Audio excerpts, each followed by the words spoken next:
الحمد لله نحمده ونصلي ونسلم على رسوله الكريم أما بعد فأعوذ بالله من الشيطان الرجيم بسم الله الرحمن الرحيم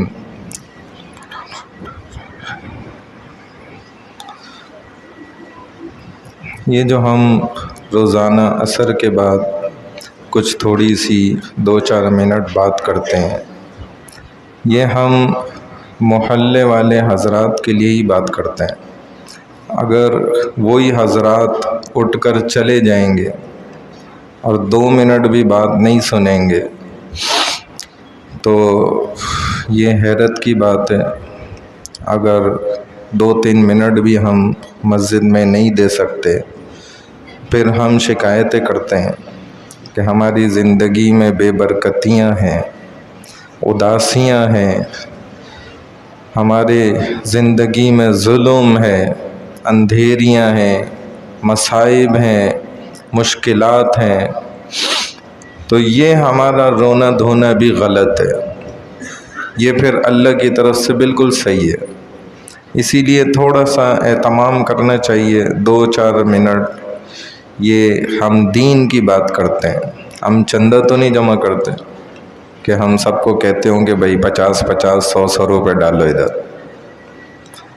اگر ہم چندہ جمع کریں تو لوگ بیزار آ جائیں، اچھی بات ہے، آنا بھی چاہیے، لیکن ہم اللہ رسول کی بات کرتے ہیں، قیمتی بات کرتے ہیں، اور یہ آخرت کی سنوارنے کی بات ہے، آخرت کو صحیح کرنے کی بات ہے۔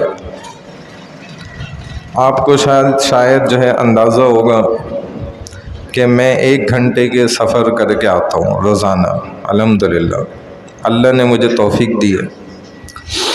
اور جو یہاں ہفتے کو درس ہوتا ہے نا، اس کے لیے میں 2 گھنٹے تیاری کرتا ہوں مستقل۔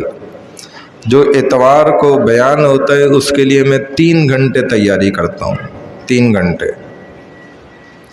اس کے باوجود اگر ادھر 8-10 12-15 لوگ بیٹھیں گے تو یہ بہت افسوس کی بات ہے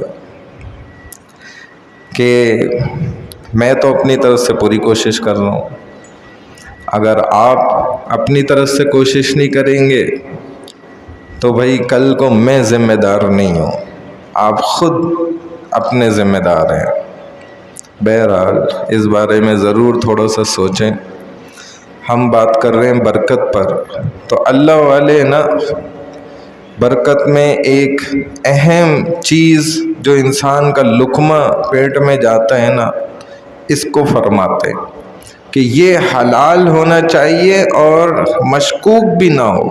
حرام تو دور کی بات، مشکوک کیا ہوتا ہے کہ جو بے وضو آدمی نے پکایا اور ہم نے کھایا، یہ مشکوک کھانا ہے، یہ بھی آپ کے اثرات کو، برکات کو ختم کر دے گا۔ اسی لیے میں 2 چیزیں اور مزید بتا رہا ہوں۔ ایک تو ہر وقت نہ باوضو رہنا، اور دوسرا مشکوک کھانے سے بھی اپنے آپ کو بچانا۔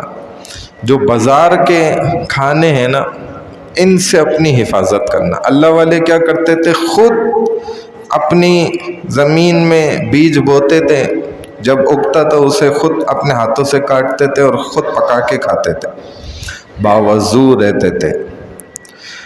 اور کہتے ہیں کہ ایسے بہت سے اللہ والے گزرے ہیں کہ جو ایک دفعہ کھیتی جوتتے تھے نا تو 40,000 دفعہ لا الہ الا اللہ محمد الرسول اللہ پڑھ لیتے تھے۔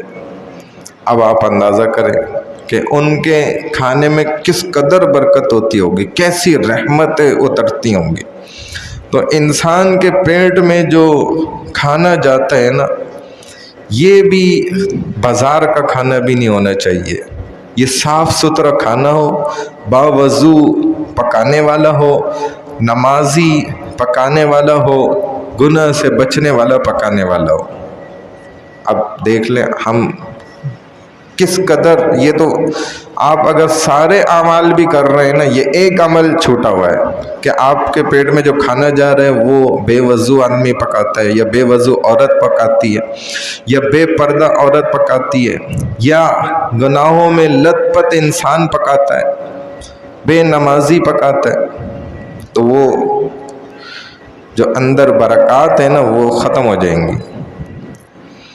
بلکہ میں ایک بات بتا دیتا ہوں، دعا کر لیتے ہیں کہ بہت سے اللہ والے جب علاج کرتے ہیں نا انسان کا، اور کوئی بندہ کو زیادہ آگے نکل جاتا ہے، ایسے بھی لوگ ہوتے ہیں، میں نے خود دیکھے ایسے لوگ، اور میں آپ کو دکھا بھی سکتا ہوں الحمدللہ، کہ جو اس قدر جستجو، شوق، لگن، محبت سے بڑھ جاتے ہیں نیکیوں میں، تو وہ بہت آگے نکل جاتے ہیں۔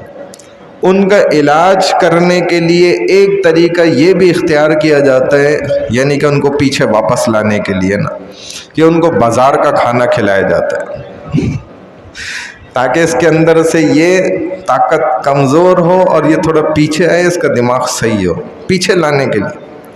اور ہم تو پہلے ہی پتہ نہیں کتنا پیچھے ہیں، آگے جانا ہے تو ہم یہ ناپاک کھانا کھا رہے ہیں۔ بہرحال اللہ ہماری حفاظت فرمائے، کھانا ہمارا حلال ہو، مشکوک نہ ہو، برکت والا ہو، باوضو پکایا ہوا نمازی نے پکایا ہو، با پردہ خاتون نے پکایا ہو۔